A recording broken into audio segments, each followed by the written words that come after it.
روح اور جسم کے درمیان جو رشتہ ہے صرف اس کو موت آتی ہے۔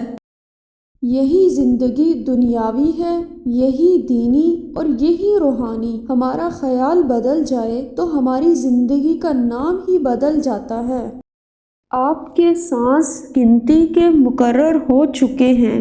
نہ کوئی حادثہ آپ کو پہلے مار سکتا ہے، نہ کوئی حفاظت آپ کو دیر تک زندہ رکھ سکتی ہے۔ زندگی خود ایک ایسی بیماری ہے جس کا انجام موت ہے، اور مسلمان کا ایمان یہ ہے کہ نہ وقت سے پہلے موت آنی ہے اور نہ وقت کے بعد زندگی ٹھہرنی ہے۔ جب یہ محسوس ہو کہ کوئی اس طرح دیکھ رہا تھا جیسے اس کا دل آنکھوں میں اتر آیا ہو، تو سمجھو کہ اندر کی آنکھ کھل گئی اور دل میں آنکھ بن گئی۔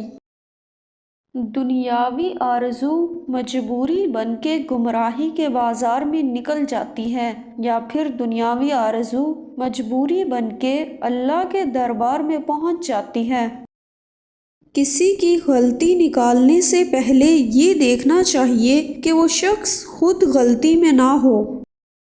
اگر آپ نے کسی کو قبول نہیں کیا تو یہ سمجھ لیں کہ کسی نے آپ کو قبول نہیں کیا۔